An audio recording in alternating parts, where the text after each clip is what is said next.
All right, everybody, welcome. It is 7 o'clock.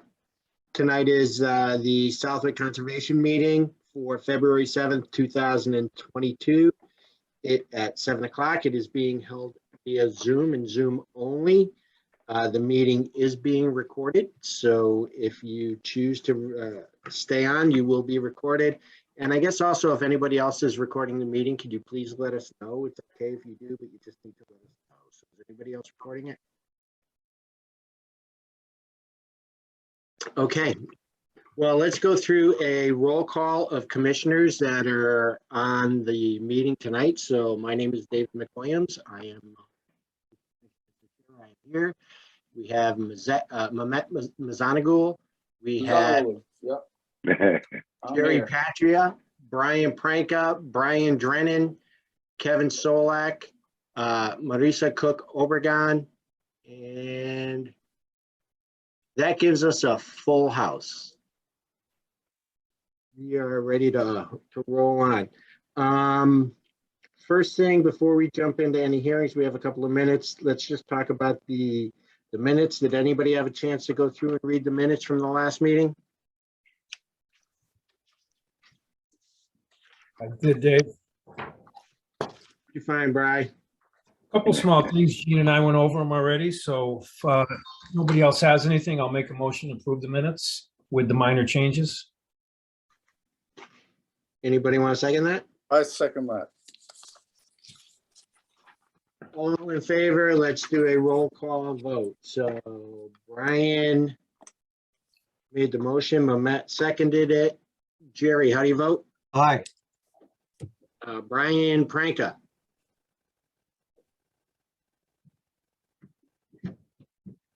Brian, you on mute? Brian, you're on mute.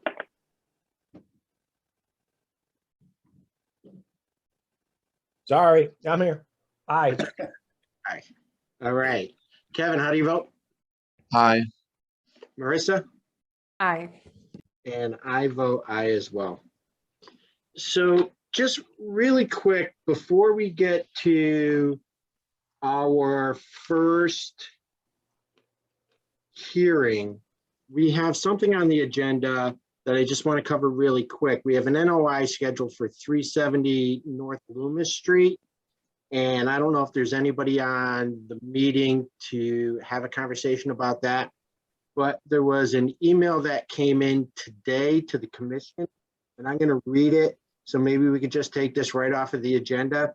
But it says, "Dear Chairperson and Commissioners, on behalf of the applicants, Scott and Diane Hodges, we are herein respectfully requesting to withdraw without precedence the notice of intent application for the above referenced site. We would like to thank the town, Southwick Conservation Commission for their time, review, and consideration given towards this project." So, Ryan, is there anything that we're going to need to discuss on this tonight, or can we just take it off the agenda? I'd be happy if there was no discussion on that. So So you guys can take that off the agenda if you'd like. Do we need to vote on that? Ryan, do we need to vote on accepting the withdrawal without prejudice? Sure.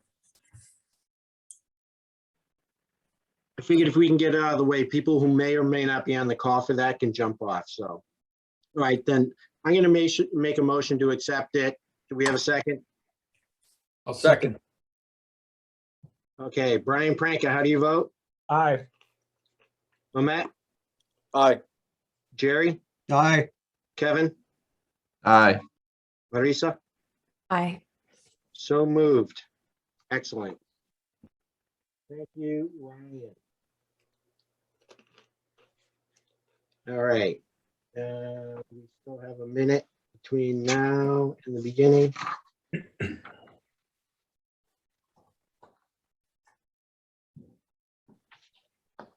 I don't want to jump into anything with just a minute.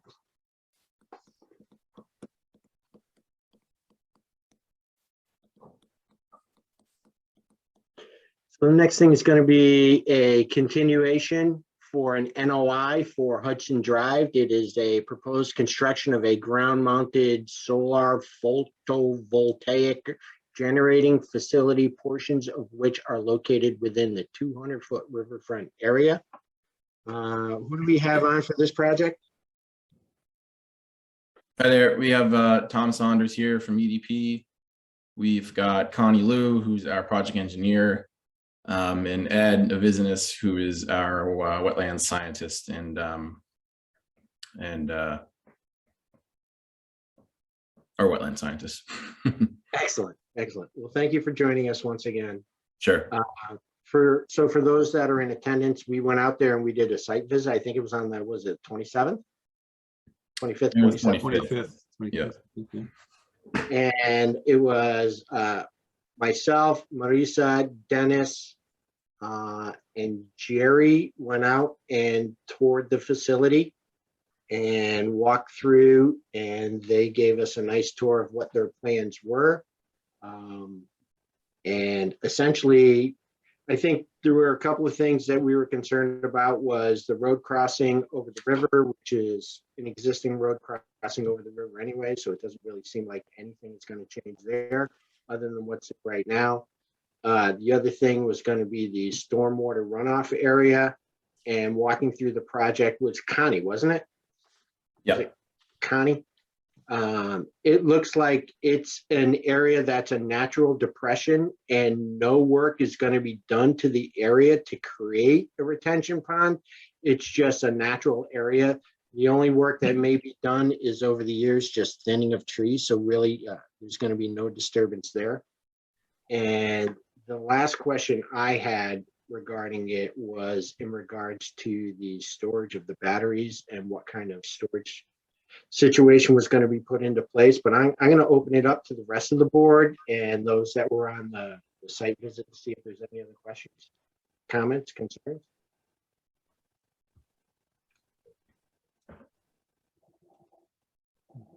Nobody? All right. So let's talk about the battery storage, right? Because again, it's over our wellhead area. And there's concerns on my end anyways, and I know it was brought up at the planning board meeting as well, as to what your plans are, what types of batteries, what kind of hazmats are going to be stored there, the quantity, and what you're doing to safeguard those hazmats sitting over our wellhead.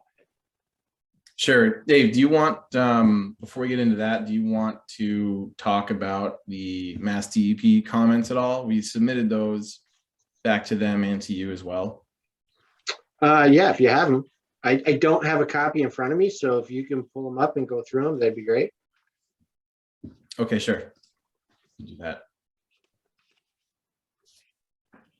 See if I'm able to share my screen here.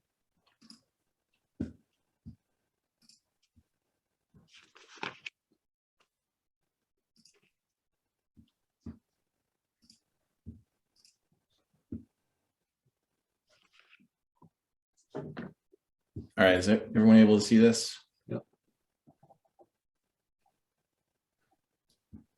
Okay, so first comment just about the available, the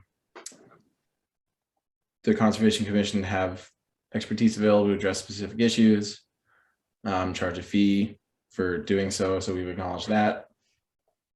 Second one just goes through the Mass DEP Wetlands photovoltaic system solar array review and the sort of the guidelines around how Mass DEP reviews solar array projects that may impact resource areas. So we sort of just reiterated that, you know, hopefully the information in the first meeting and our site visit has been adequate from that perspective. Couple of points to reiterate, you know, we're sitting wholly within a former gravel quarry, and we've basically designed it with minimal impacts to the surrounding landscape. Riverfront impacts are limited to the, like you said, Dave, installation of a construction entrance and a branch to the pre-existing access road, utility poles for the interconnection, and a low-lying area as a bioretention basin that you already mentioned as well. We did submit the alternatives analysis as part of the application. And that's a comment that comes up again earlier, but that was submitted to you. It was not submitted to the Mass DEP at first, but I did make sure that they received that as well. And in general, you know, as we've talked about, we've used the strategies to the greatest extent we can to minimize erosion, sedimentation, and to minimize the array size and reduce the need for future vegetation management. And again, you know, no tree trimming within that 200-foot riverfront area at all. Only exception to that is the bioretention area, which would be trimming and debris removal, but no actual tree removal.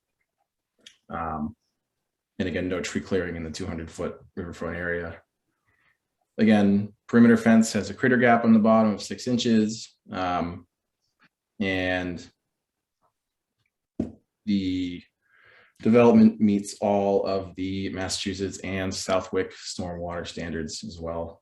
And I think an important thing to note there is that the according to that design, the runoff up to the 100-year storm that was modeled would all infiltrate on site. There's no surface outflow to Slab Brook, even up to that 100-year storm. So we've got a site that really drains well.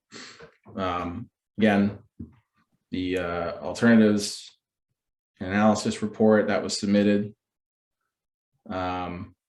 here, where they talk about considering a condition to require the applicant to submit the SWPPP and the CPPP.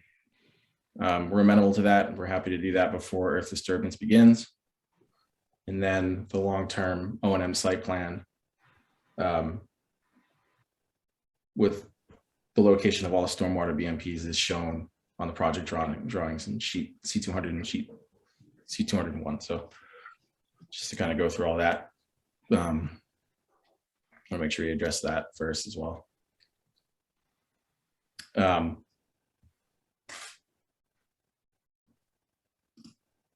And again, I emailed a copy of this to Jean, so it should be available to everybody as well. Okay, moving on to the storage, the questions about the storage system. So I think we sort of pointed out the location of it while we were on site. So to sort of quantify that, you know, it's located centrally within the array, and that's due to the fact, you know, that's the best place to have it. So that'll put it something like 630 feet away from Slab Brook, and so 430 feet away from the 200-foot riverfront area. You can kind of visualize that. At this point, the details we have on it is that it's going to consist of somewhere between 2 to 4 20-foot shipping containers, about that footprint. So the size is subject to change because the DC system size is subject to change somewhat before, you know, we enter construction. But if you can kind of think about that, that's kind of the scale we're talking about. And so that represents something like a 2 to 3 megawatt capacity battery, which represents something between 4 and 12 megawatt hours of discharge capability. And again, this is all kind of required and set forth by the SMART program that we're enrolling in, and that kind of dictates the sizing. So those containers will be placed on either a concrete pad, full-on pad, or concrete footings that would go the length of the containers, and that would be on top of some crushed stone. And so that's kind of the details in the battery system. That's good. I mean, yeah, I think my concern was that they were going to be sitting on something other than gravel ground, right? Knowing that you and I conversation was there were going to be shipping containers. Yeah. The fact that they're steel sitting on exposed ground obviously makes them subject to rusting and decay. Having them elevated off the ground, to me, sounds like a much safer way to store, you know, that amount of battery and the chemicals that are contained within it. Yep. So I appreciate that. Again, I'll open it up to the rest of the commission for any questions, comments.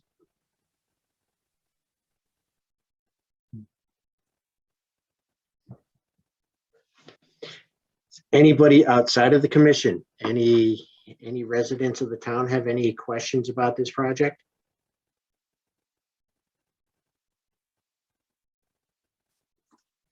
All right, so I guess we will go to a vote then. So Dennis, we need to close the hearing and then vote to accept the project.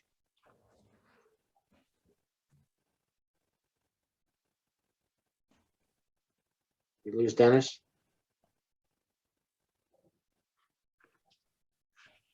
Dennis, it doesn't show you're muted, but we can't hear you.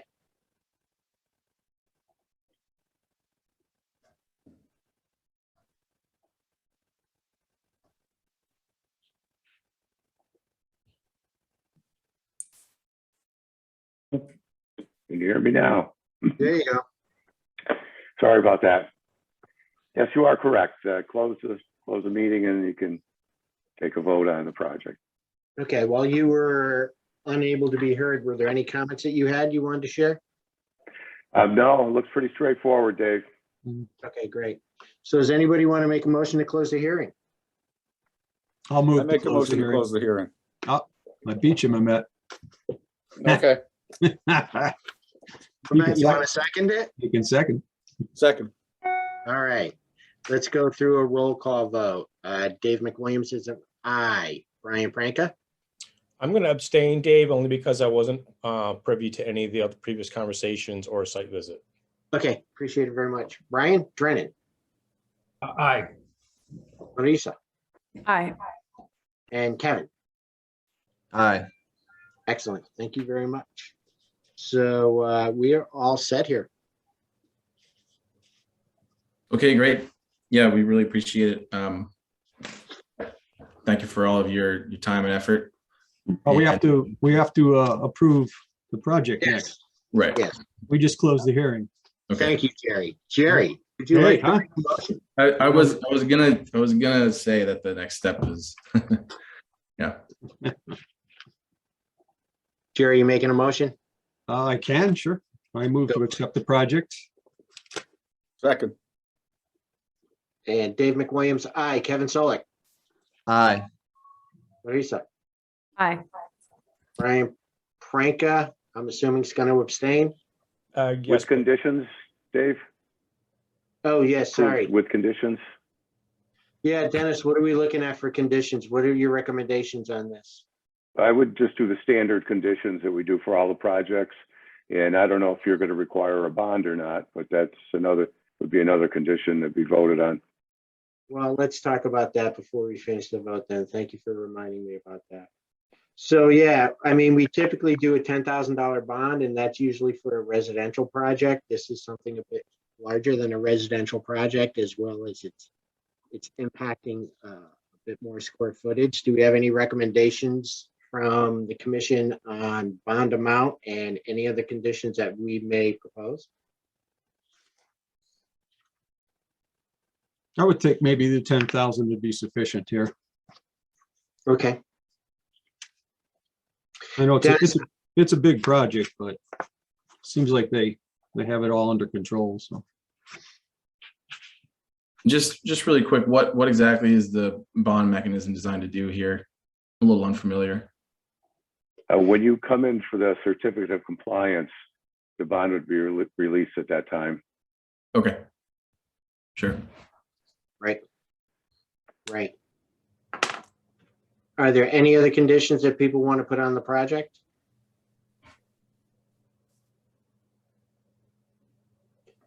All right, so let's go back through, and Jerry, do you want to? I will once again move to accept the project with the 10K bond and the typical, you had mentioned some of the typical order of conditions. Maybe you want to outline them. I don't know. I don't know We're what not looking for monumentation here. I don't know what the typical conditions could be, other than, don't destroy the property, don't put anything in the brook, things like that. You got it.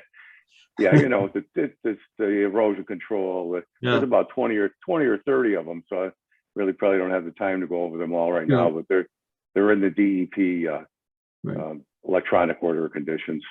Silt fences where necessary, things like that. Mhm. All right. So, So okay, Jerry, so I'll make the motion to, once again, accept the project with the conditions mentioned and a 10K bond. Second. Dave McWilliams is an aye. Kevin Solak.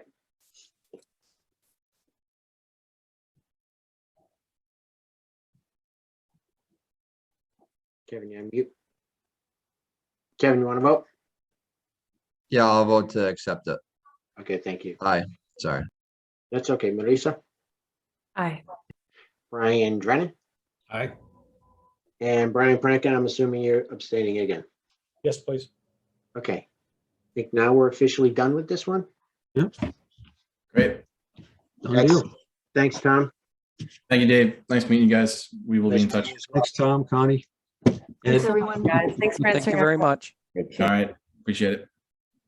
So again, next on the agenda was 370 North Loomis Street, and as we discussed at the beginning of the meeting, the applicants have pulled the permit and the project is not going to be moving forward. So if there was anybody that was going to be on the call for the 370 North Loomis Street, we're just going to move on. Okay. So the next thing is a continuation of an NOI for 110, 112, 138R Hillside Road. And it was the proposed determination of a wetland resource area boundary. So who's on for that? I'm assuming Ryan. Yes. Hello, everyone. Ryan Nelson from R. Levesque Associates. Just to give everyone a recap of what has occurred over these past few months.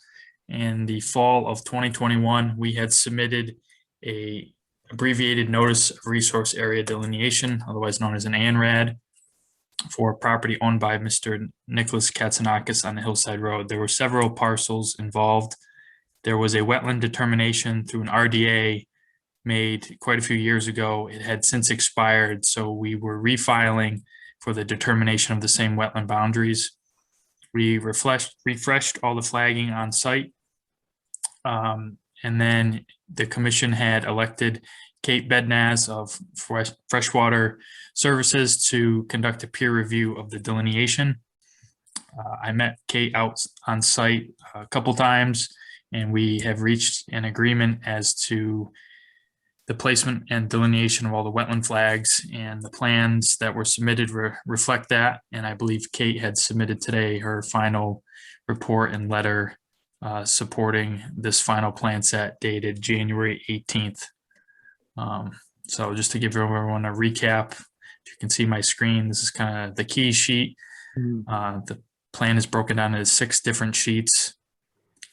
Property contains quite a few wetlands. There was, if I can recall, maybe 1,200 or more wetland flags or stream flags. So there's bordering vegetated wetlands. There was isolated wetlands. We had Tuttle Brook intermittent, and then at one point it becomes perennial. So we have riverfront area.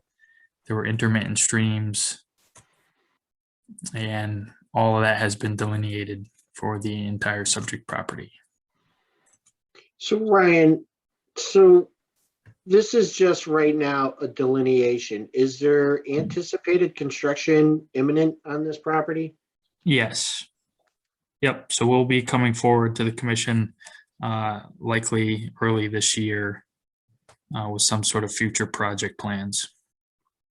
Okay, but right now, our only concern is making sure that there's an agreement on the wetland delineation, and our appointed, meaning the Town of Southwick Conservation Commission's appointed consultant agrees with what you've seen. That's what I read today. Correct. Okay. So from the standpoint of the commission, I mean, are there questions? Are there concerns? Dave, I have one. Have we heard from Kate? Do we have any letters or any documentation to say that she is in agreement and that her map coincides with this map, or she's signed off on this map? Yeah, it came in late this morning for Brian. Yeah, I don't know if you guys can see it. I have it here on the screen. Okay.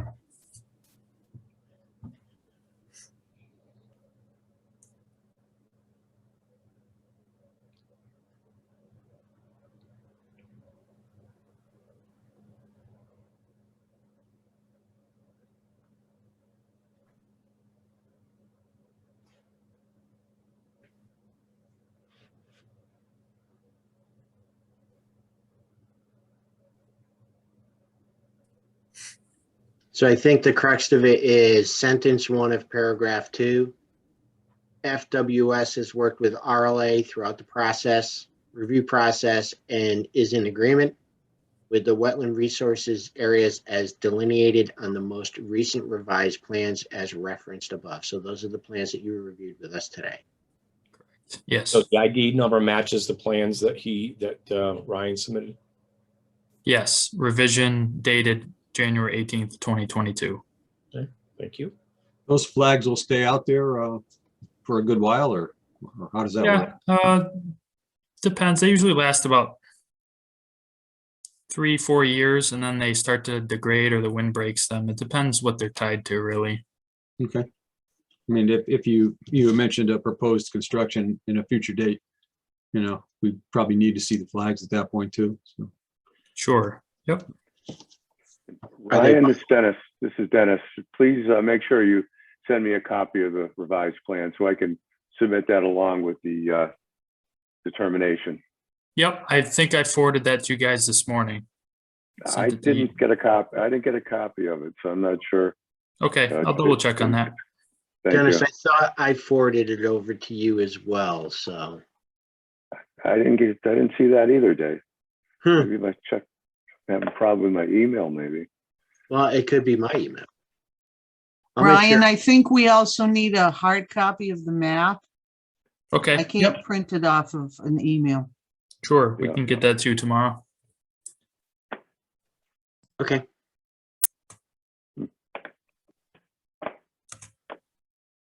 So this was filed as a notice of intent, Dennis. It's an ANRAD, ANRAD. Okay, abbreviated notice of intent. so are we so we are looking for what then? Vote just like an Close, NOI. yeah, okay. All right, Just so does anybody specify have the any date. questions? What's that? make sure you specify the date of the plan. And that was what, 1/1/18? Ryan, what was the date of that plan? Yes, January 18th, 2022. Okay. Does Kate have a stamp to stamp plans or anything? Does anybody know? Like a wet stamp or anything? Or can she sign off on that plan just to say that, yes, that is it? Just like we do other plans throughout the other departments?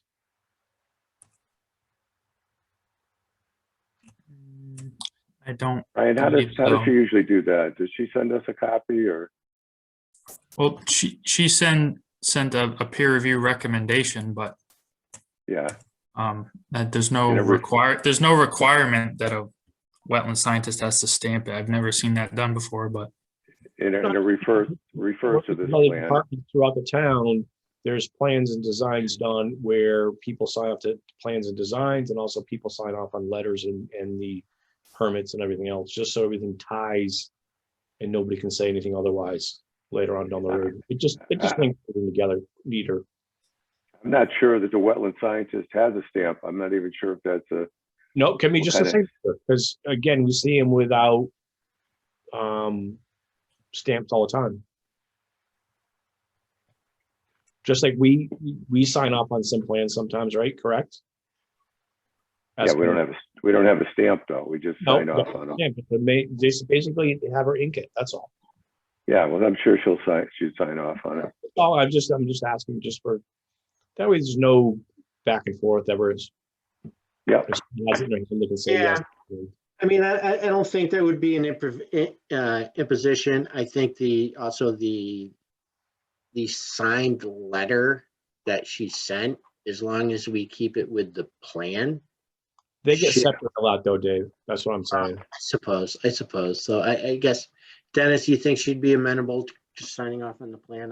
You know her better than, I suppose, any of us. Yeah, I don't think that'd be a problem. The DEP does stuff like that all the time where they make her put things on the plan. So as Okay. long We as you have a guys vote, we have a copy of her letter, don't we? I mean, the letter that Yeah. recommends, you do. Yes. that's there, the one that was before this. So, it's I don't know how many pages it is, but I'm sure she covered all the bases and put her name on that. But you know what Brian's saying, it's just, if we're not gonna have the letter, people are gonna look at the plan and they're gonna say, who approved this? And then be nice if it had Kate's endorsement on it also. Just a nice paper trail, that's all, clean paper trail. Yeah, Yeah. No. it's a good idea. Redundancies. Okay. So Brian, let me ask you a question before we move on to the next phase of this then. Do you want that done before we vote on it? No, because I think your letter's there. It just makes it, again, it makes it cleaner later on, so nobody's questioning what anything. Yeah. Okay, so I don't want to get into going and closing out the hearing and accepting the project at this point before having a conversation. I mean, Dennis, I wouldn't even think we'd be looking for a bond on this when it's just a delineation, right? It's just approve a delineation, correct? That's what I thought. So then, unless anybody else from the board or the public has any questions, I'm going to move that someone make a motion to close out this hearing. I'll make a motion to close out the hearing. Matt made a motion. Do we have a second? Second. Is that you, Brian Drennan? It is, yep. Okay. Brian Pranka, how do you vote? Aye. Kevin Solak? Aye. Melissa? Aye. Jerry? Aye. And Dave McWilliams votes aye. So now we need a motion to accept the project. No, just the delineation, right? Well, Approve To the accept it. delineation. as is. I'll make a motion to accept the delineation as is. Do we have a second? Second. And Jerry, Aye. Larissa, Aye. Kevin, Aye. Brian, Aye. Brian, Aye.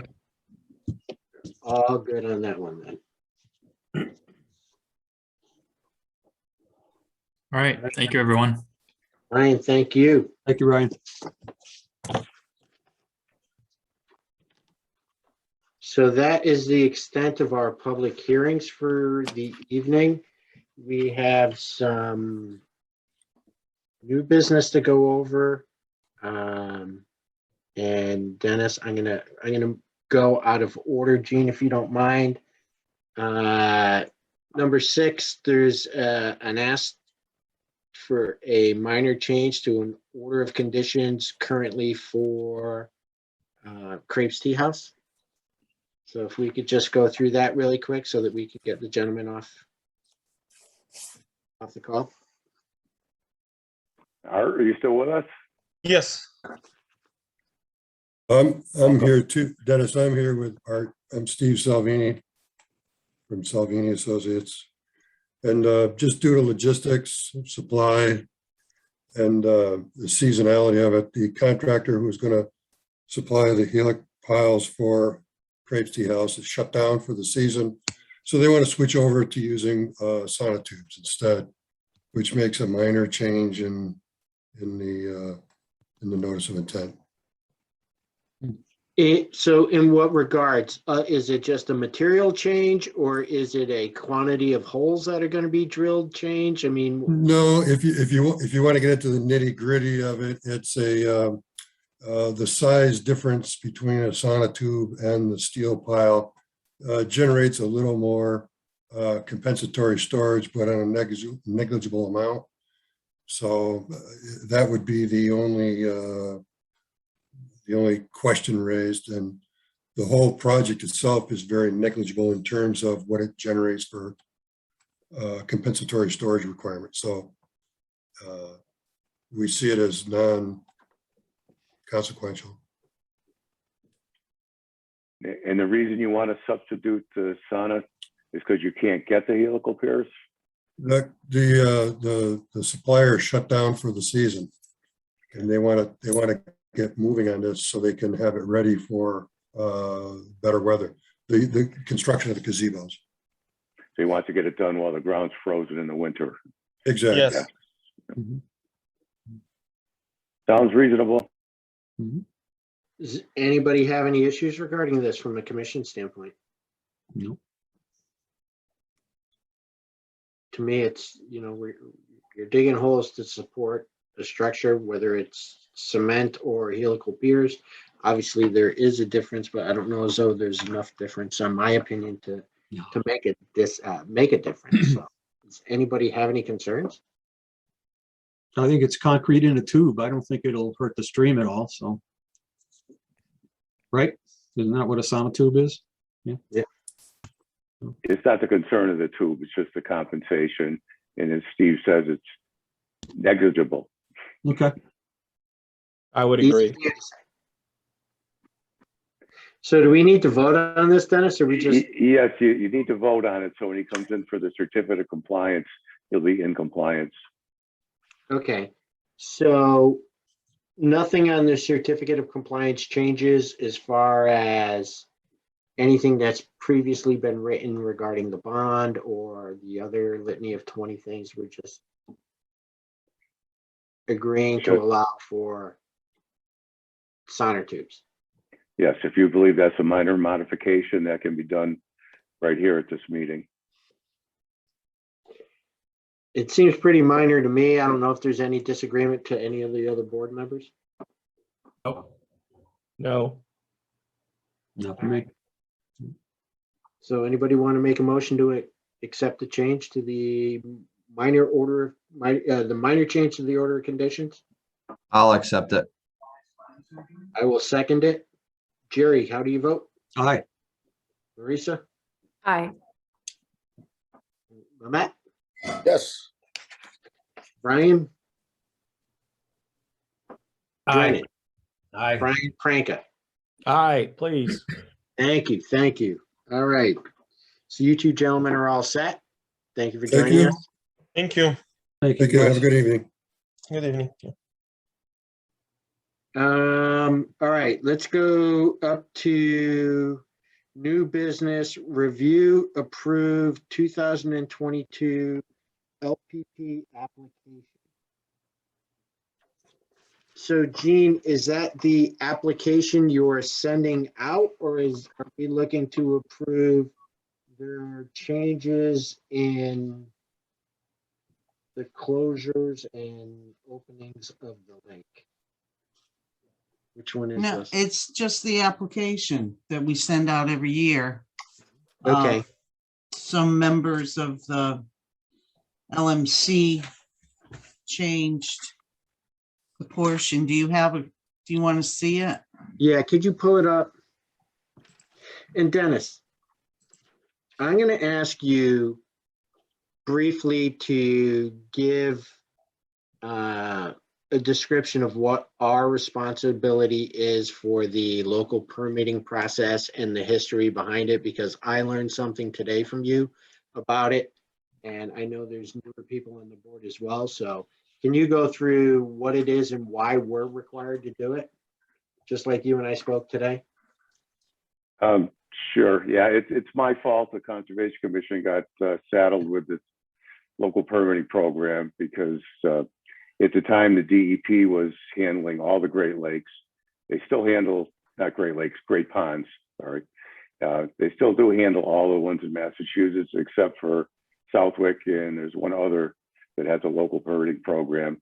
So we kind of had to invent it from the ground up. But the only provision allowed in Chapter 91 for local towns to administer the local permitting program is if the Conservation Commission is the administrator of the program. Now they can assign duties to lake management or other boards, but they have to be officially the administrators. Of course, if you guys didn't want to do it anymore, just throw your hands up. Well, yeah, I'm not sure we want to do that. I mean, the conversation I had with Dennis today, looking at all the work that goes into this, my question to Dennis was, why are we doing this? Why isn't this an LMC thing? Why isn't this a Parks and Rec thing? How does it fall under the jurisdiction of conservation to be, permitting both vehicles and docks and structures on the lake? But Dennis told me it's, if we want to have a local permitting process where we get the fees coming to us as a town, then it has to fall under conservation. So that is why it's in our area of responsibility. So Gene, can you pull up the letter so we can take a quick peek at it?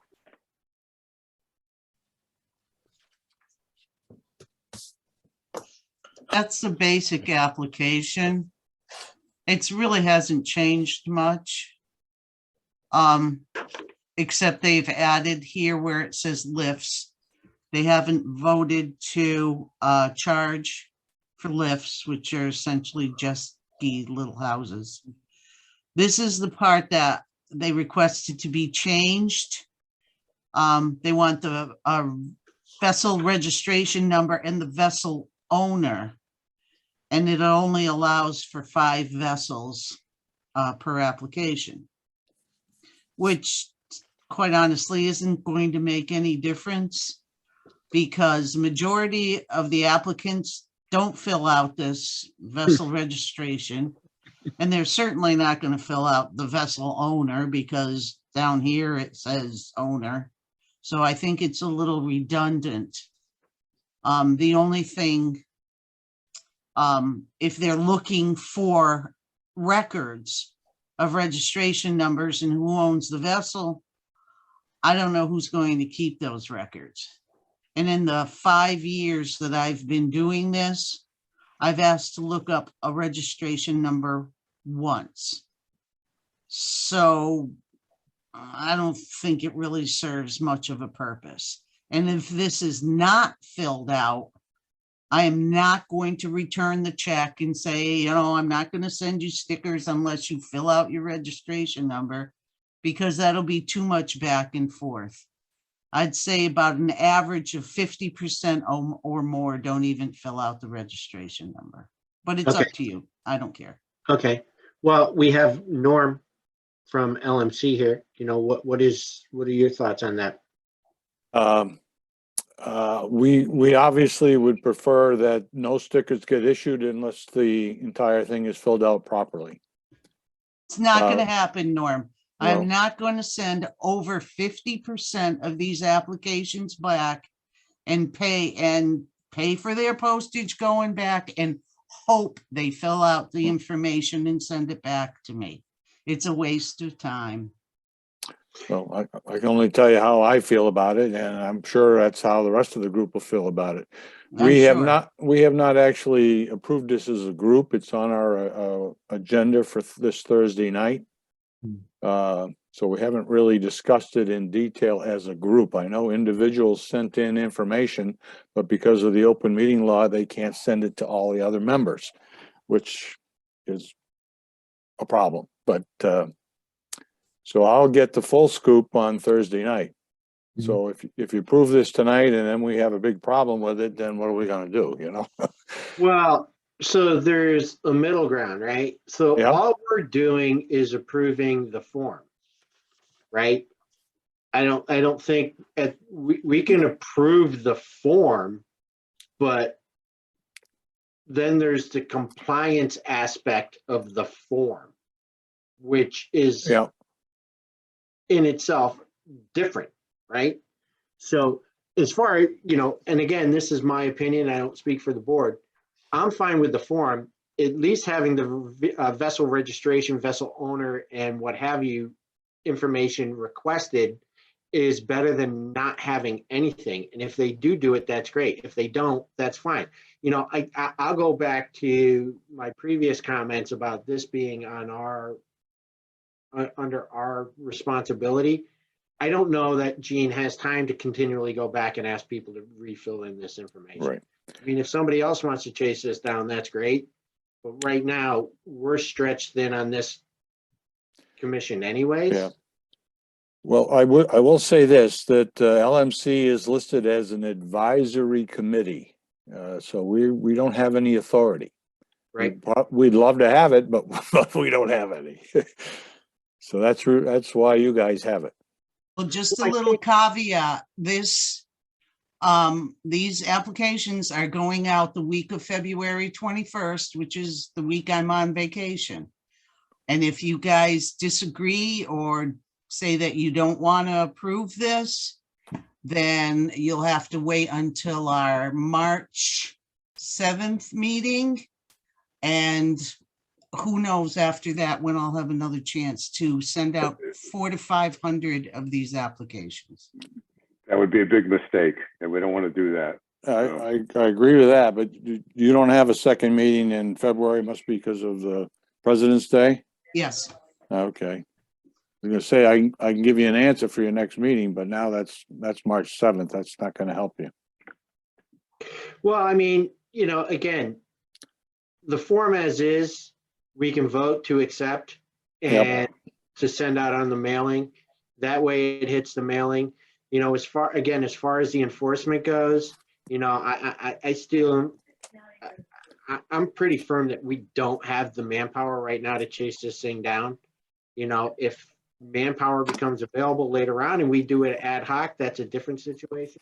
But the mandate right now that Jean chase all these people down, it's just not in her schedule. Okay. So can we agree that we'll talk the enforcement at the March 7th meeting?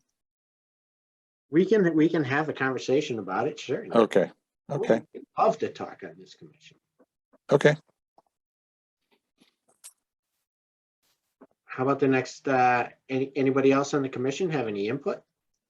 Yeah, Dave, I was curious, is there any way to confer, even temporarily, maybe for this one season, 1 year, that LMC or somebody else who may be willing to kind of pick up the slack on this, do this? I mean, I understand we're limited, but if someone else is willing to do it, as you said, is there anybody else? Do you know if there's a mechanism where we can temporarily confer that? Marissa, it took Jean years to get to this point. She's got Right. the system down. If she turns it over to somebody else, it's going to like start over again. I mean, she really has worked hard putting the system together, and she's got a good system down. And for the amount of work she puts into it and the time put into it, it's very effective. So, I mean, we could look at that in the future, but this year it's too late to change horses in midstream, I would say. Agreed. Would it be possible to delegate, say, the enforcement portion over to LMC? I don't know how, Norm, how do you feel about that? Is that something that's a possibility? Well, I'm sure we would be willing to take on that responsibility. I don't know if we legally can do it because we are an advisory board. Right. Let's maybe we can figure it out, you know, split the task a little bit, maybe, I don't know. Take some load off. We could look into that and see if we can give them authority, because there is fining, not a big fine, but there are fines that can be issued.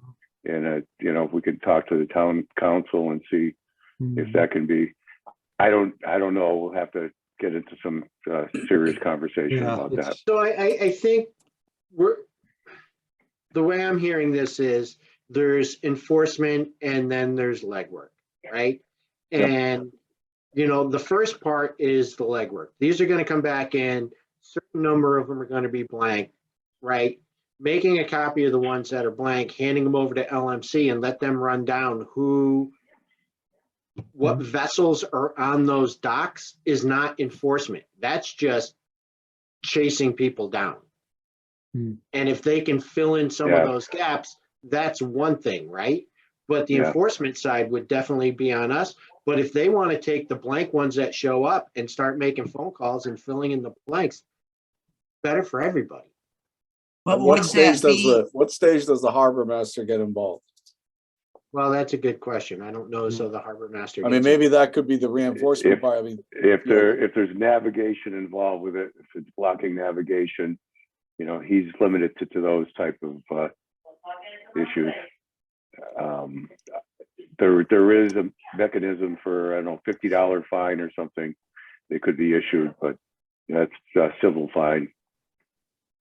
But yeah, I think Dave's right. You know, if the LMC wants to help Jean out, you know, if they're not happy with it, but as far as not people sending in their applications and not honoring those applications and having to go through the whole process, I think that's a huge mistake. No, I say we honor them, and it would be more of a record keeping thing than anything else. if it came in blank, I would not recommend that we don't give them their permit. I'm just saying if we really want vessels associated with these permits, then we just have to go back and chase after them. And that's where I just don't think we have the bandwidth to do it. Yeah, you're right. I'm sure that LMC will be willing to do some legwork here. Yeah. Gene, you were going to say something, and I don't want to not give you your piece. I quit. Does that work? No. No. My response is the same as always. No, you covered my question as, was I gonna hold on to them until somebody researched this? I have no Absolutely. problem making a copy of them and sending them off to LMC and having them figure out who the boat owner and who what the registration is. I have no Okay. problem doing that, That's but great I'm not idea. holding them up for that. No. Norm, maybe we can talk about this Thursday night and see how Yep. the rest of the gang feels about it, because you guys typically help us anyhow. You come out in boats with us and you're Yep. always pitching in, so it's just an extension of what you're already doing. I agree. So I think at this point, we just want to vote to either approve or reject the application as it stands. I'm going to make a motion that we approve the application as it stands. I'll second it. Mamet, Aye. Kevin, Aye. Brian, Aye. the other Brian, Why am I the other Brian all the time? Aye. because he said I first. Marissa, Aye. excellent. Thank you. All right, to be continued on that one, I guess. Next thing is the fiscal year budget 2023. Just so you know, we are having our budget hearing with the Finance Committee. Put in your calendars because it's going to be a fun morning. March 19th at 8:30 a.m. And I believe right now it's scheduled to be in person. I don't know if I saw it was on Zoom. But as the time gets closer, I'm sure they'll make that determination. So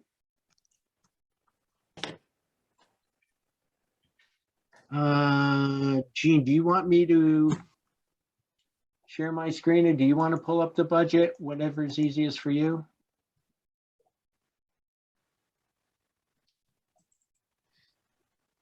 Hold on a second, Dave, okay? Okay.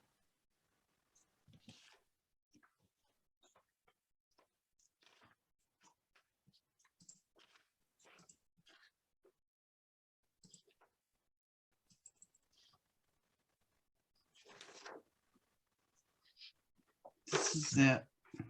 Excellent.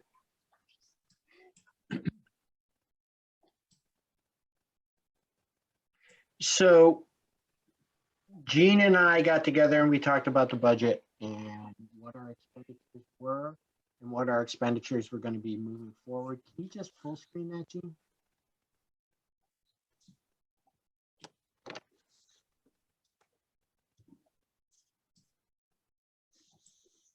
I can't hear you, Dave, if you're talking.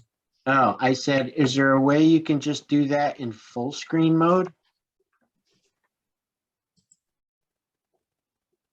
No, Okay. maybe. I don't know. All right. Well, so essentially we have certain line items in our budget. Our biggest expenditure is a conservation coordinator, right? And then we run into things such as land maintenance dues, travel and conference, Westfield watershed membership, consultant and supplies. Okay. So looking at the budget, we opted and in consultation with Terry Mish from the Finance Committee, he and I had a conversation. We opted to level fund everything on our budget from 2022, with one exception, and that one exception is for additional funds going into the consultant bucket. And the rationale for that is, so Gene, can you pull up show the line where it's the coordinator salary? Just line 1, or line 7 actually is what it is. No, I'm having a problem doing this at all. All right, let me see if I can.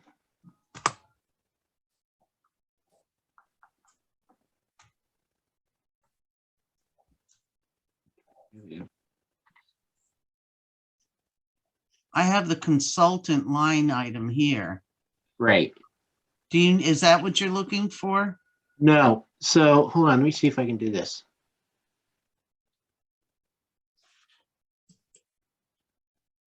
Can you guys see? That's Okay, better. that's better. Yep. Can you guys see my screen? Yep. Okay, so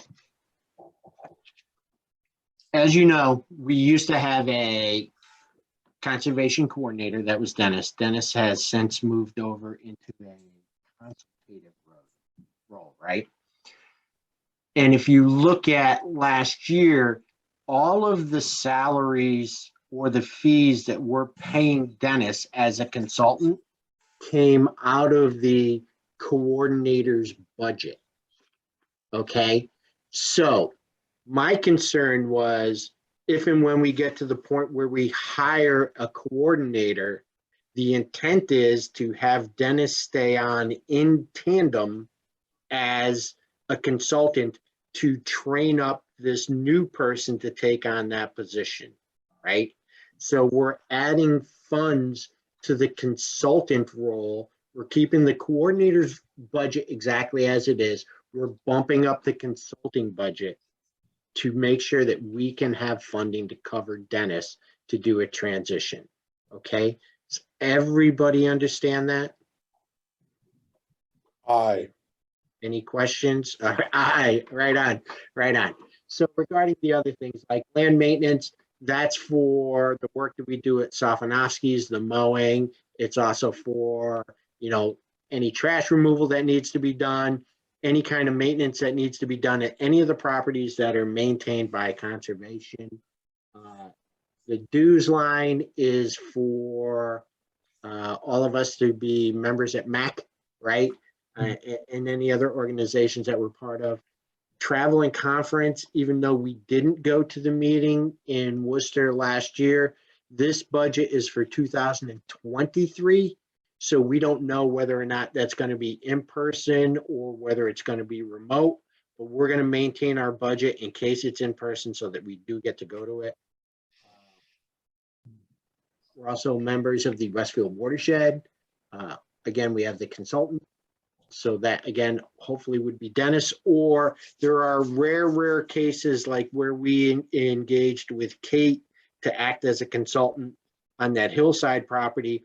And typically that's the fees for that are picked up by the property owner. There are times when it's pushed back on the town to pay for that. So we always want to have a budget there in case we have to hire consultants ourselves. And the last one is supply. That's whatever Gene needs in the office, right? Printer cartridges, staples, folders, what have you. So our budget was $7836. We're looking at $10,000. Again, I had a conversation with Terry Mish. He doesn't seem to think there's going to be an issue with it, but that's one man on the finance committee. But this is what we're looking to present on the morning of the 19th, unless anybody has any questions, concerns at this point. Dave, I have a question for you. The fees that come in. Yep. The fees that we generate, how much is that usually in a year? I'm going to defer to Gene on that. It's changed. What happened is the fees that come in from NOIs, RDAs, ANRADs used to go to basically the town's bucket of money. Now it's an individual account assigned strictly to the Conservation Commission.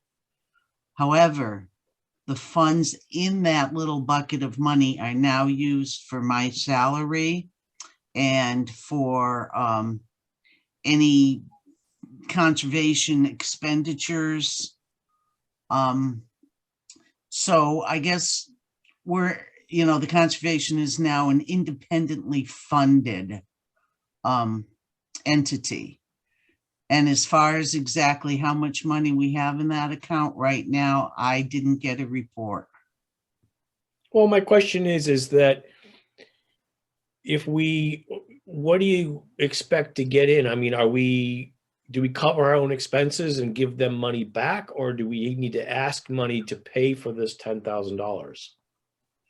Typically, we don't expend all the money in the budget. Now, example, if your dues was 600, you could use $250 from any other of these line items. So this is just basically one big bucket of money, and it doesn't specify that we can't spend just $350 on dues, or we have to stick with $722 for supplies. This entire $10,072 can be transferred in between any one of these line items as needed. Okay, I get that, but my question is that in the course of a year, do we get $10,000 from? In other words, I'm just looking at it as an accounting point of view, right? Right. What do we Right. get in versus what do we have to pay out? Are we plus? Are we in the black or the red? Black. Okay. So we bring in more money than we spend anyway. So the thing is that this is our expenses, and we're not asking them for money. We're just saying this is our expenses. Well, no, that's not necessarily true. So like the conservation coordinator position, the longevity, these funds come out of the town bucket. Right. Okay. This is part of the annual town budget. The fees that we get are separate from what you're looking at here. Okay, and again, that goes to pay for Gene's salary, right? So I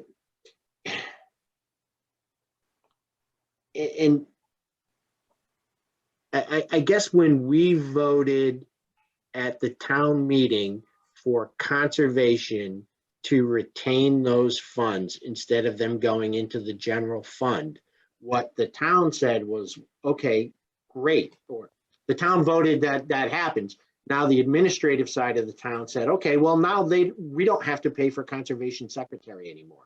They're bringing in their own funds, let them pay for their secretary. Dave, when I first started working for the Conservation Commission, there was a line item for a secretary, and Right. they did pay for a secretary, but then they decided that to remove that because they had me doing the secretarial work. So, I mean, you could ask for that back in there. I would. Other committees and commissions have line items for secretaries, right, Gene?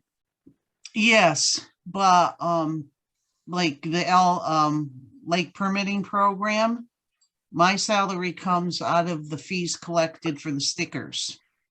Just like my salary comes out of, collecting the fees for NOIs or RDAs for Conservation Commission. But Brian, Right, you have a legitimate question, and truthfully, I don't know where we stand from a balance sheet standpoint on that stuff. I really don't. I wish I did. I don't. I think we all should know that. Well, yeah, we should know that, and we should be able to go to them and say, look, we operate by ourselves. This is what we're going to spend our money on, and do they really need to vote on it because it's our own bucket?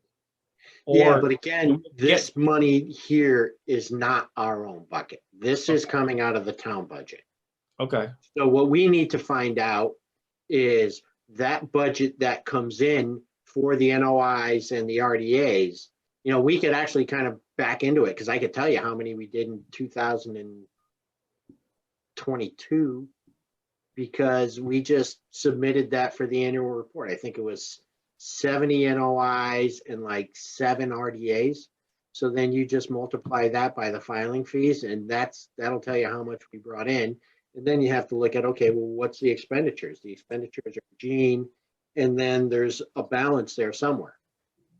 So Right, let me just, know what that let me balance is and want to explain know to you that, we're paying for all this stuff out of our own bucket. And this is what we have, just basically typical accounting, just to say where we're at. there are two separate buckets for conservation from the fees that come in. One of them is for the state mandates that we get a certain amount of money. The second is the local permitting fees. And there's different things you can spend that money on. That's not just open to spend on anything. There's stipulations that can be spent on, but that's not included at all in this, we're looking at this budget. That's totally separate from this. And it kind of commingles, Brian, because like you say, instead of having the secretary come out of the town budget, it's coming out of conservation's pockets at this time. Right, and I was just looking to see, okay, what's all this money go? Where does it go? I would think somebody would be asking us that, or the clerk would be asking us and say, where, okay, it's inbound, that's outbound. Who's watching the?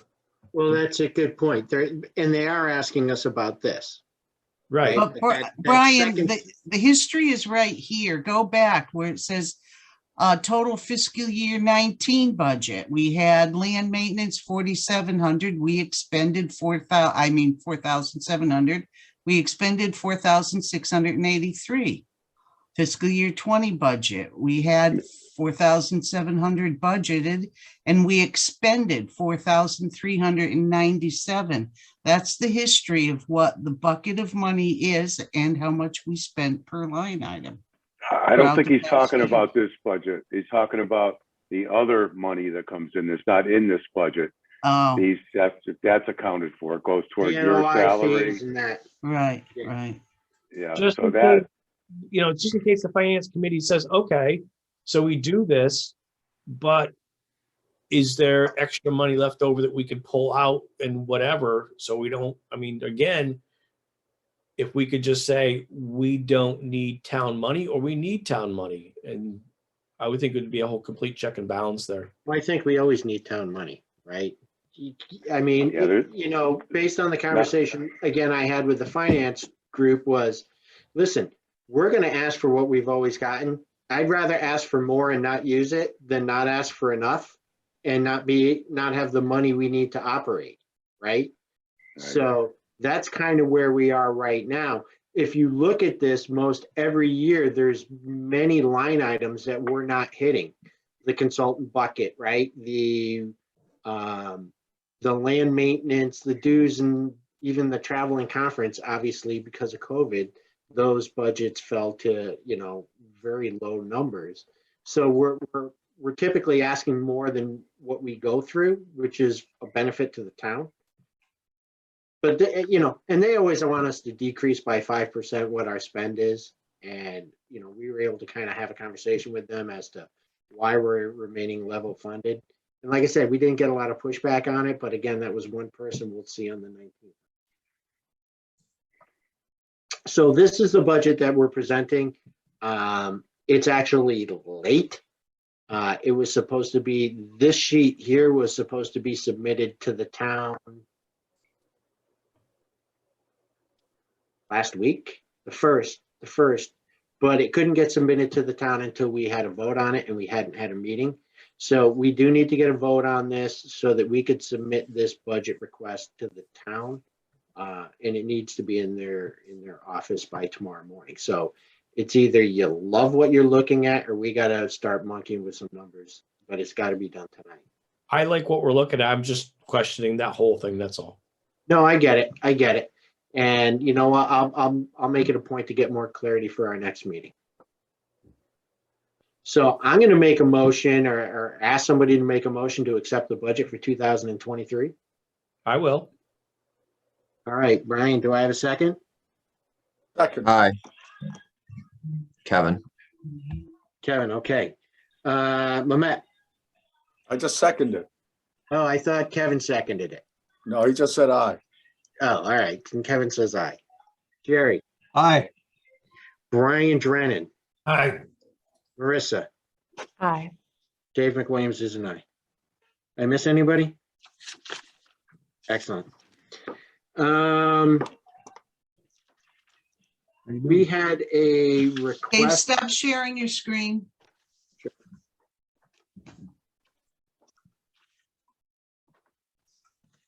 All right. Thank you. Yeah, no problem. We had a request from the town asking us about adding beach sand to the town beach. And this is a kind of an informal discussion. I don't think we're voting on anything tonight, but they wanted to know what kind of sand that they should be using if they're going to add additional sand to the beach. You know, Dennis is of the opinion, you know, first and foremost, take sand out of the pond that's already there and bring it back up and replenish the beach. But if that's not the case, then the second thing would be, you know, do we have a recommendation for the type of sand? And also, we're going to be asking them to file an NOI for this work, right? Because they're going to be working within the waterfront area. So, Dennis, was there anything else that I think we needed to review from a commission standpoint? I think that Park and Rec, whoever's proposing this, should do their research and find out what the best type of sand would be and come in with a, there should be somebody from Park and Rec to present this, I would assume, because it is their jurisdiction, their area. So I'd ask somebody from Park and Rec to come in with a plan, what kind of sand they were planning on, how much they're planning on bringing in, what kind of sand, how are they going to stop it from eroding into the water, and then determine whether they need a notice of intent or if it could be done under an RDA, see how much floodplain is involved with it. Because we're making the other beaches do the same thing. South Pond had to come in with a plan, and I think at the same time that they do this, they would be required to come in with some kind of 5-year maintenance plan, as we asked the other beaches to do. I've been asking the Park and Rec for many years to come in with a plan. It can't be any kind of sand, that's for sure. I know that. It has specifications for what kind of sand you can bring in. Am I right? I agree. Yeah, no, there is. I mean, there's actually a thing about it. I think Chris sent something out a while ago for some reason. Maybe it was for what they were doing on South Pond. He gave them some ideas of the type of sand that needs to be used. I mean, I'll reach out to Jeannie over at Park and Rec. She's the only one I really know over there, and have a conversation with her if you guys don't mind me doing that on our behalf. But if we can give them any kind of guidance as to what type of sand, I think it's nice to say, do your homework, but if we already know, then why make somebody do homework? We're worried if we have the answer. So I will have that conversation unless anybody else wants to take on that responsibility. You just go on the internet and look up beach replenishment, you know, and there's find tons of information. Yeah. Okay. But we don't know what they want. They don't know what they want to do. So it's not up to the commission to design the project. I mean, no, I agree. You know, we can help them, guide them along, but you know, like we have with the other South Pond Beach and such, give us some examples of what other people are doing for us. Well, yeah, I'm trying to. Yeah, all right. I have something in mind. All right. I like the idea of pulling the sand out of the pond. I like that. That's idea. the best. That's the best idea, Brian. And I think we should start trying to push in that direction, because the more sand you put on the beach, the more it's going to end up back in that pond, and it's already silted in from all the years of sand that's been eroded in there. Why not take the perfectly good sand that shouldn't be in the water, put it back on the beach where it belongs? That's where it came you from. Know, yeah, I mean that, and there's a lot of people that do that, and that's the recommended process. Right. You basically put back what came from there. Yeah. Right. So if they were amenable to that and wanted to use DPW equipment to go ahead and do that, I think they'd have to get some kind of vacuum, you know, to suck the sand out and just put it on the beach. You'd have to put some hay bales up so it could de-water, but you know, you don't want to get backhoes and things like that out there. If you can just get a vacuum and just the new type of dredging, you know, just to suck it out and a lot less disturbance. There'll be some disturbance, but I've seen it on Lot less. Bering Sea Gold. I know the kind. you're talking about. you got it. You're not gonna find gold there, guys. Yeah, maybe you What? will. Oh, yeah. You might find a couple of rings and some earrings. You There we never know. go. Yeah, there might be some. All right, next item on the agenda, number 4. So through chapter 61, we have a landowner who is looking to take their property out of chapter 61. So the land belonging to Arthur G. Pennell and Diane E. Baker Pennell at 72 Mort Vining Road, described in deed recording on October 4th, 2013. They're looking to take their property out of chapter 61. And as a land board, we have a right to have a conversation about, is there any interest from conservation standpoint in pursuing with the town the right of first refusal like we have with any chapter 61 properties. I am not overly familiar with the property other than it's on Mort Vining Road. I understand that there is a property that is being developed next door to this property, so I think that's probably why they're looking to take theirs out of chapter 61 so that they can increase the size of that development. That's all speculation on my part, but I think it's just very convenient.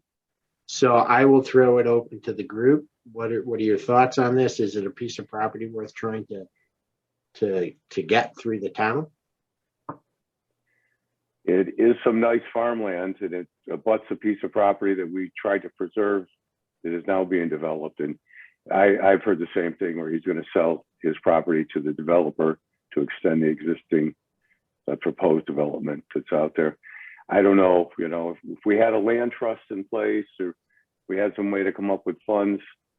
I don't know if the Agricultural Commission is going to meet, I believe, and they can discuss it, because it is in chapter 61A, is being farmed, actively farmed.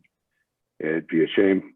It's going to be a shame to lose it. So, well, I know I reached out to CPC and asked that they put it on their agenda as well, because that is somewhat of a funding mechanism to go through the CPC. I don't have any idea what they're looking for the property, but I figured at least we can initiate the conversation with them. Part of the law, Dave, is that they have to supply us with a valid purchase and sale with the dollar amount to see if we're interested. Right. How can you vote on it if you don't know how much it's going for? Part of the law, the chapter lands law, is that they have to provide a valid purchase and sale with a valid dollar amount on it to present to the town. And I don't know where that is. They didn't supply that to us, I'm assuming, because I haven't seen it. No. So the email came from Robin Solak, and it was just saying if there's any boards interested in having a conversation about this, that the information was forwarded to us. So I didn't respond because we hadn't met on it. So I certainly wasn't going to gauge the interest of the commission on my unilaterally. So that's what this conversation's about. So I don't have any problem going back to Robin and saying, as a commission, we want to look into it a little bit further, and we would like to have these documents, but we have to agree as a group that that's something we want, or we can agree as a group that this is property that the town's not interested in, or at least from a conservation standpoint. But it's a group decision. How big is this piece of property? It is not listed on here. Oh, 31 acres. Huh. Okay. I'd like to get the information before we make a decision, because you can't make yes, I think it's worth looking further into it to get the data needed to make the right decision.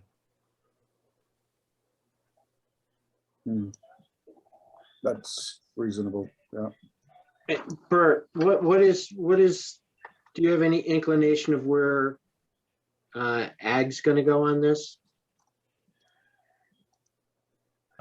We are going to talk about it Wednesday night when we meet. But we're kind of in the same boat, we just have this note from Robin Solek and that's about it. So I think, again, we're kind of in the same boat you guys are. From, I guess, the quality of the property, you know, Dennis said it's really good farmland. I mean, I would imagine your group has a pretty good handle on the type of property it is. I mean, is it certainly something from, if you had to guess, and obviously not holding anybody accountable, but is it something that you think your group would be interested in wanting to preserve?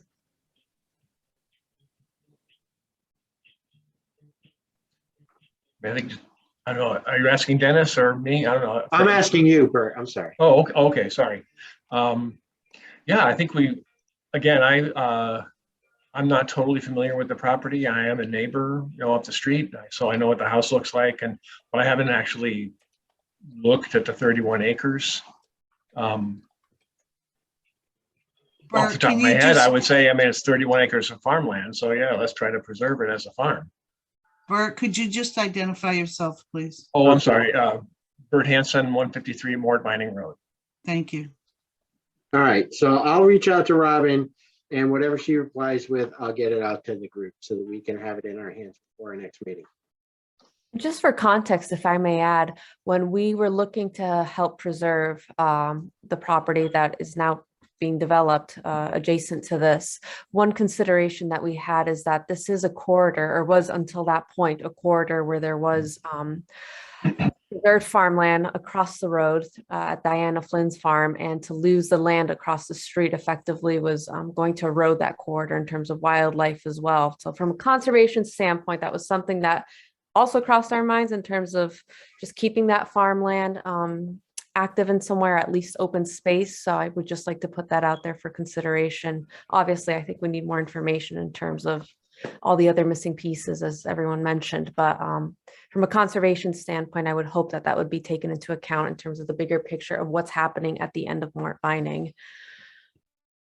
No, that's a great point. You're right, because I mean, these migration corridors are vitally important, and that kind of ties into some of the other land around there, not just in Massachusetts, but if you go over the border as well, there's a continuous piece of property that works through there as well. So great point, Marissa. Thank you so much. And I'd also like to remind the Conservation Commission that that same property that is being developed now, we had to go out after the fact because it ended up being, I think, wetlands right there near the road as well, which is something that was unbeknownst to us when we were looking at it from the agricultural standpoint. But we ended up having to make a site visit later on before they really got going, because it was discovered after the fact. So it's just something to keep in mind because it is in that same neighborhood. So it would be good to just think about all of these pieces, but we do need more information, obviously. So. Right. Great. Thank you. All right, we got a couple more things. Hopefully we can get out of here pretty quickly. There is a request for certificate of compliance and bond release for DEP number 292-0373. Gene, which one is that? It's Yellow Bear. Suber's Yellow Bear. Oh, okay. Dennis, And what, we all went out there on the site visit where they put a septic system in, and there's a garage out back where they had a little bit of area to restore. There's no wetland restoration per se. It was just restoring the area that was out towards the wetland. And they're requesting the certificate of compliance in their bond back. I wanted to take some pictures, but with the snow cover, you really can't see much. But the project is completed, and I think what is done is what's going to be done. So what's your recommendation? I'd recommend refunding this bond, releasing the bond. Any questions from the group? Anybody want to make a motion to approve the release of the, to find them incompliant and release their bond? I will make a motion to find the applicant compliant to their certificate of compliance and to release their bond.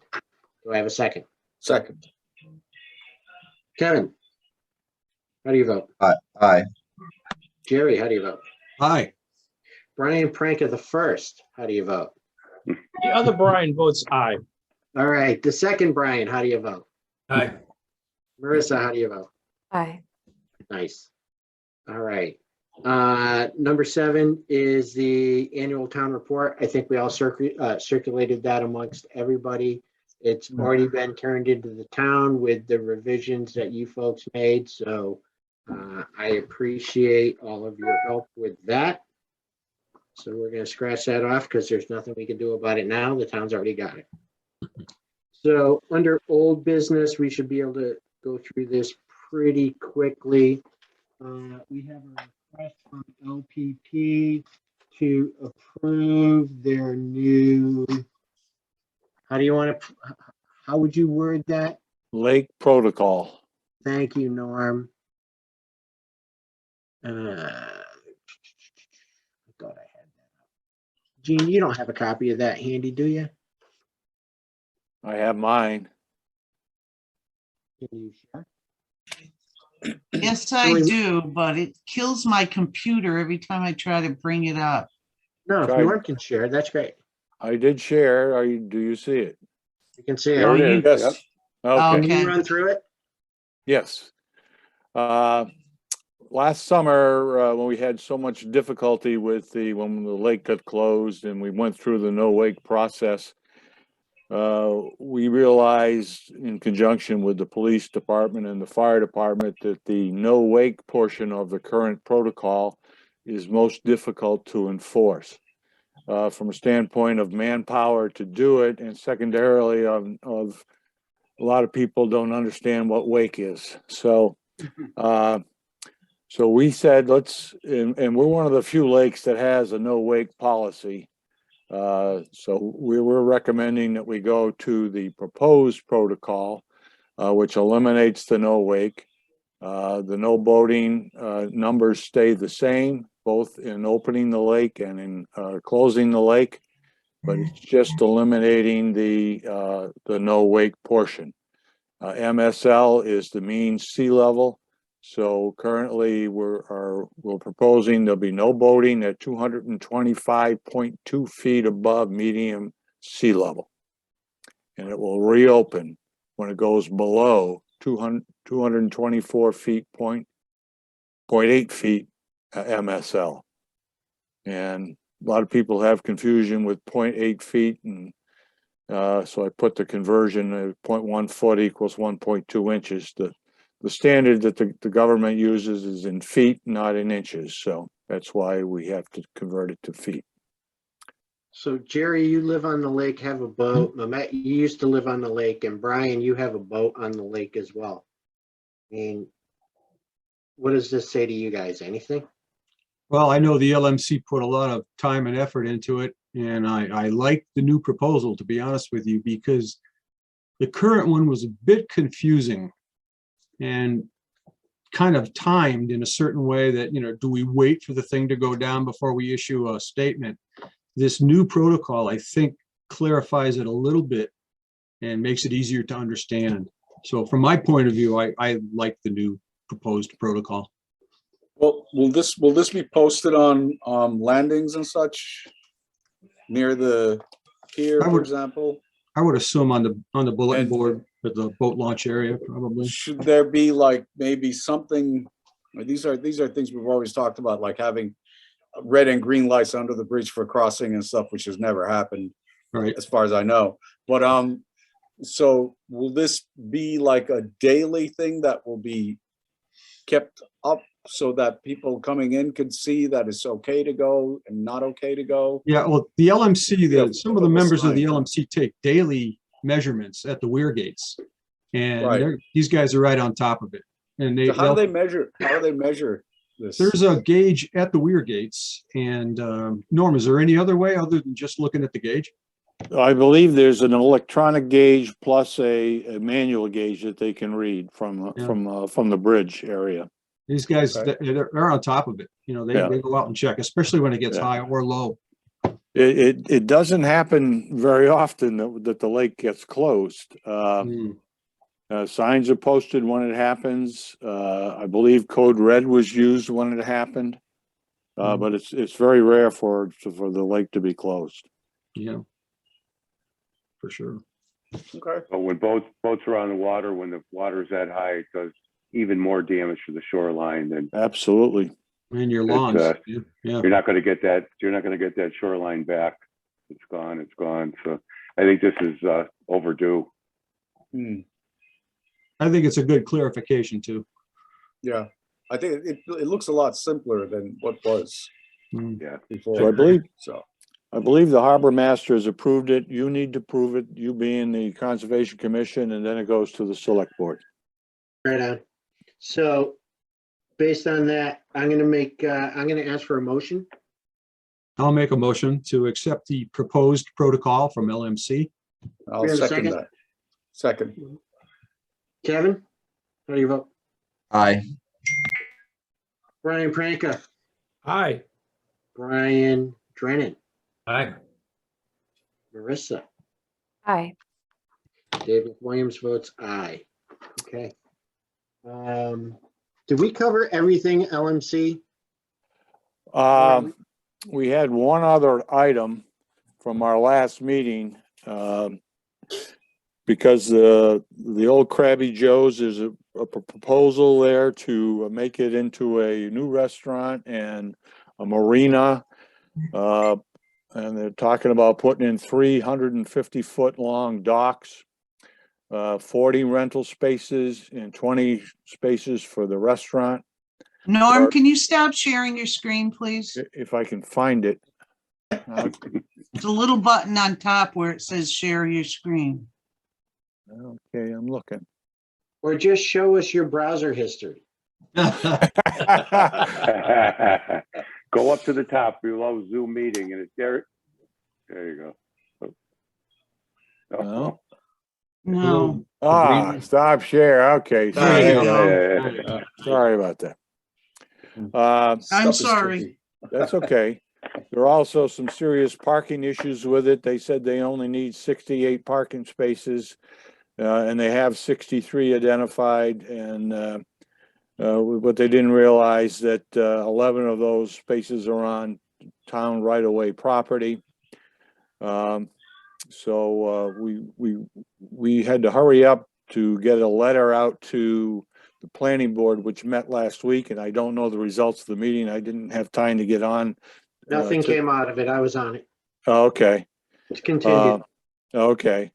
So we strongly recommended against it. All the docks are obviously greater than the 75 feet that's our current requirement.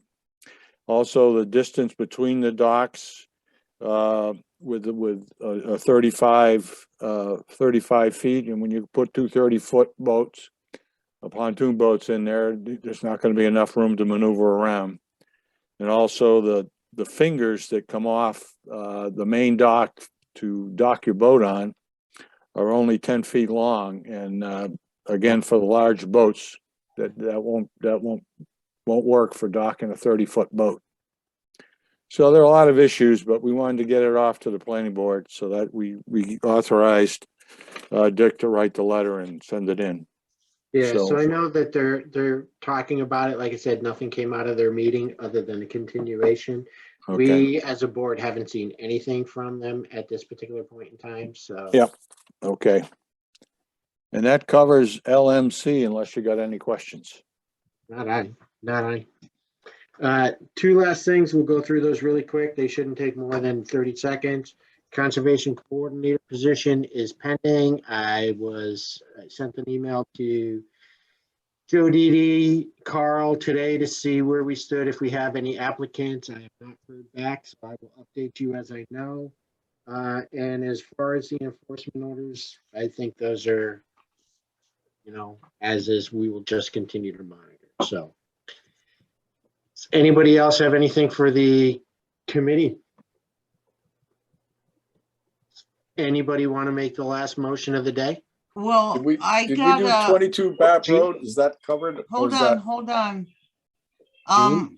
Chris Mascheroni wanted to mention something. He texted me, he sent me a chat and asked if he could ask a non-agenda question. Is he still on? Nope, I don't see it. he left.